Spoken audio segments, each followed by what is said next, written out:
Après la Seconde Guerre mondiale, de nombreux survivants des camps de concentration ont été libérés. Les barreaux ont disparu, les gardiens sont partis. La guerre était finie, mais quelque chose d'inquiétant demeurait. Des personnes libres continuaient de se réveiller à la même heure, à manger avec anxiété. Elles demandaient la permission pour se déplacer. Elles vivaient comme des prisonniers dans une prison, pas parce qu'elles le voulaient, mais parce que l'horreur ne les avait pas quittés. Le passé n'était plus à l'extérieur. Mettons, à ce moment-là, il était en eux, ils étaient sortis du camp, mais l'extermination, cette réalité terrible, ne les avait pas quittés.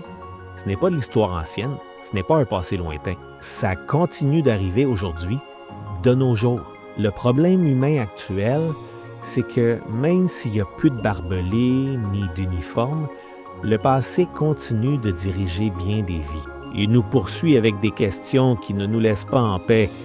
Pourquoi ai-je fait ça? Pourquoi je n'ai pas agi autrement? Pourquoi ai-je dit ce que j'ai dit? Bien souvent, on n'a pas besoin que quelqu'un nous punisse. Bien souvent, on se punit nous-mêmes.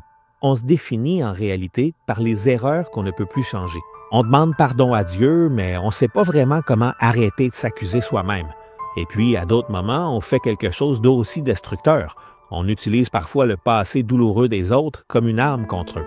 On s'en souvient, on le répète, on l'exagère, on le ressort quand ça nous arrange. Et même, ce qui est encore plus grave, on réécrit l'histoire pour protéger notre image. On minimise nos propres torts et on amplifie ceux des autres. Puis on appelle vérité ce qui n'est en fait qu'une défense personnelle. Ainsi, le passé cesse véritablement d'être simplement un souvenir et devient en réalité un tribunal contre nous-mêmes et contre les autres. Quand le passé gouverne nos vies, personne n'est véritablement libre. On fait juste changer de prison sans jamais vraiment s'en échapper. Maintenant, il y a une vérité qui dérange profondément. La Bible est d'une honnêteté absolument brutale face à ce problème complexe. Israël est sorti d'Égypte en tant que peuple libre. C'est un fait historique indéniable dans le récit biblique. Il n'y avait plus de chaînes, plus de fouets, plus de contremaîtres. Mais au moment où la première vraie difficulté est apparue, ils ont dit « avant on était mieux ». Pas parce que l'Égypte était bonne, mais parce qu'elle était familière. Ils avaient appris à survivre, à endurer les difficultés, mais pas à vivre pleinement. Ils étaient libres à l'extérieur, mais esclaves à l'intérieur. Et c'est là que Jésus intervient, précisément là où le passé a encore le contrôle. Il ne le nie pas, il ne le minimise pas, il le prend au sérieux. Et c'est pourquoi, quand il parle de pardon, il le présente ni comme une belle émotion, ni comme une obligation morale. Il le présente comme une libération, mais aussi comme une question de cohérence. Jésus dit quelque chose qui dérange. Si vous pardonnez aux autres, Dieu vous pardonnera. Mais si vous ne pardonnez pas, votre Père non plus ne vous pardonnera pas. Matthieu, chapitre 6, versets 14 à 15. C'est pas une menace, c'est un diagnostic. Tu peux pas recevoir une grâce que tu refuses de pratiquer. Tu peux pas demander la liberté tout en utilisant la douleur comme juge. Jésus, c'est quelque chose que presque personne ne veut admettre. Le passé ne fait pas que blesser, il donne aussi du pouvoir. Pouvoir d'accuser, pouvoir de justifier la dureté, pouvoir de se sentir moralement supérieur. C'est pour ça qu'il raconte une parabole dérangeante. Un homme reçoit l'annulation d'une dette impossible à rembourser, mais il est pardonné. Mais ensuite, il exige jusqu'au dernier sou d'une autre personne qui lui devait de l'argent. Le problème, c'était pas la justice, c'était l'incohérence. Ne devais-tu pas, toi aussi, avoir de la miséricorde, comme j'ai eu de la miséricorde envers toi? Matthieu 18, 33. On demande la grâce, mais on agit comme des juges. Et Jésus démonte ce tribunal. Quand Jésus dit que celui qui est sans péché jette la première pierre, dans Jean 8, 7, il ne justifie pas le mal, il désarme le tribunal intérieur d'où nous croyons tous avoir le droit de condamner. Là, il se passe quelque chose de pas rond. Le passé perd son pouvoir comme arme et commence à devenir un lieu de transformation. Donc, je te partage 4 décisions pratiques pour lâcher prise sur le passé. Numéro 1, arrête d'utiliser le passé comme identité. Le passé explique des choses, mais il ne définit pas qui tu es aujourd'hui. Quand tu transformes tes erreurs, échecs ou blessures en identité, c'est plus toi qui décides, c'est ton histoire. Lâcher prise sur le passé, c'est pas oublier, c'est arrêter de vivre en réaction à lui. Numéro 2, ne continue pas à te punir pour une erreur que tu as déjà affrontée. Il y a des culpabilités qui ont déjà été assumées, reconnues, même pardonnées. Mais toi, tu continues de rouvrir le dossier encore et encore pour quelque chose qui s'est passé il y a des années. Ce n'est pas de l'humilité. C'est vivre attaché à une version de toi qui n'existe plus. Le Christ ne te libère pas simplement pour que tu deviennes, d'une certaine manière, ton propre geôlier. Numéro 3, méfie-toi de ceux qui ne reviennent que lorsqu'ils ont besoin d'informations. Il y a des gens qui t'ont jamais appelé, qui n'ont jamais été là dans les moments difficiles, qui ne t'ont jamais aidé en rien, qui ne se sont jamais souciés de toi quand t'en avais plus besoin. Et tout à coup, ils apparaissent avec plein de questions, pas pour guérir, pas pour se réconcilier, mais pour demander, fouiller, soutirer de l'information et ainsi reconstruire des histoires qu'ils n'ont pas vécues. Toute retrouvaille n'est pas saine, toute curiosité n'est pas de l'amour. Parfois, protéger ton processus, c'est aussi faire partie de laisser aller le passé. Tu n'as pas à t'expliquer à ceux qui n'ont pas marché avec toi. Et numéro 4, lâche le droit d'être juge si tu veux être libre. Tant que tu continues d'utiliser le passé, le tien ou celui des autres, comme un tribunal, tu resteras attaché. Jésus ne te demande pas de nier, il te demande de renoncer au marteau. Parce que personne ne peut vivre en liberté s'il a besoin de condamner pour se sentir en sécurité. Eva Moseskar avait 10 ans quand elle a été emmenée dans le camp de concentration connu sous le nom d'Auschwitz avec sa sœur jumelle. Elle n'est pas entrée dans un lieu de punition symbolique, non, mais dans une usine de déshumanisation. Là-bas, elle a été réduite à un numéro, à un objet d'expérience médicale brutale, à un corps sur lequel d'autres décidaient sans demander la permission. Mais elle a survécu. Mais sortir vivante ne voulait pas dire être libre. Pendant des décennies, Auschwitz n'était pas derrière elle. C'était en elle, dans la colère, dans la douleur, dans le remords qui ne la laissait pas en paix, dans la sensation que son histoire avait été à jamais prise en otage à ce qu'on lui avait fait. Et alors, elle a fait quelque chose que beaucoup n'ont pas compris.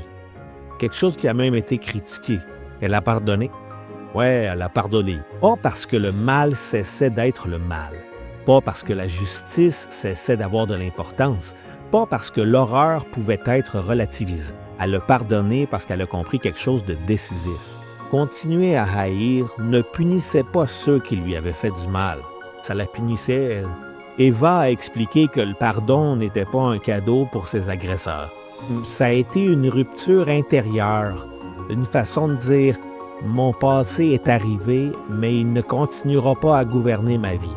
Ce jour-là, le camp de concentration a perdu son pouvoir sur elle, pas parce qu'il disparaissait de sa mémoire, mais parce qu'il a cessé de décider de son présent. Le pardon n'a pas changé l'histoire, qui a changé qu'il y avait, par exemple, le contrôle. Et c'est ça qui est en jeu quand on parle de lâcher prise sur le passé. Ne pas nier ce qui a fait mal, ne pas justifier l'injustifiable, mais décider avec courage que la douleur ne sera plus le maître de ta vie. Que le passé, ce sac à dos qui pèse, tu ne continueras pas à le porter. Parce que quand le passé arrête de commander, la liberté cesse d'être une idée, puis commence à devenir une expérience réelle. L'invitation aujourd'hui, c'est lâche le passé qui t'attache. Lâche prise. Tant que tu t'unis sans fin, tu n'es pas libre. Tant que tu enfermes les autres dans leur passé, toi non plus. Jésus n'est pas venu t'aider à supporter la prison. Il est venu ouvrir la porte. Si le Fils vous libère, vous serez vraiment libre. Jean 8, 36. Pas libre de souvenirs, mais libre de vivre sans être gouverné par eux. Alors, pour cette nouvelle année qui commence et qui s'en vient, avec l'aide précieuse de Dieu, avec l'aide du Christ, je souhaite sincèrement que tu puisses lâcher le passé et voir le futur merveilleux et plein d'espérance que Dieu a réservé à ceux qui font de lui leur Seigneur et Sauveur. Que Dieu te bénisse.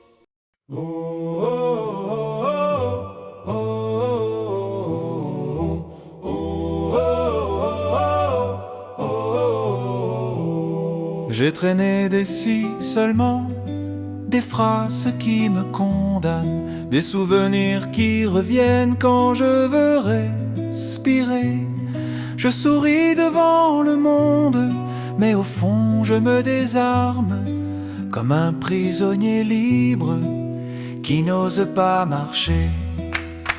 Et je me juge encore plus fort que mes erreurs, comme si ma honte avait le dernier mot sur mon cœur. Mais ta voix traverse mes nuits, je n'ai pas écrit ta fin. Lâche le passé, viens à la lumière. La grâce a déjà payé ton hiver. La croix parle plus fort que tes regrets. Jésus t'appelle, reviens, je te refais. Lâche le passé, pose tes armes, ton nom n'est pas faux, ton nom est enfant. Je t'ouvre les bras et je change ton histoire. Lâche le passé, pose tes armes, ton nom n'est pas faux, ton nom est enfant. Je t'ouvre les bras et je change ton histoire. J'ai porté des chaînes invisibles, un poids sous mes épaules. J'ai cru que la douleur était la preuve, un amour. Mais tu ne veux pas que je m'éteigne. À force de contrôle, tu veux ma vérité, mon aide-moi, mon retour. Tu ne me demandes pas d'oublier sans guérir. Tu me prends par la main et tu m'apprends à vivre. Je dépose mais plus jamais, et je reçois ta paix. Ce que j'ai brisé, tu sais le restaurer. Ce que j'ai perdu, tu peux le relever. Tu n'appelles pas l'effort, tu relèves les cœurs. Ta miséricorde est plus grande que mes peurs. Lâche le passé, la grâce est là. Lâche le passé, lâche le passé. Jésus te voit. Lâche le passé, la grâce est là. Lâche le passé, Jésus te voit.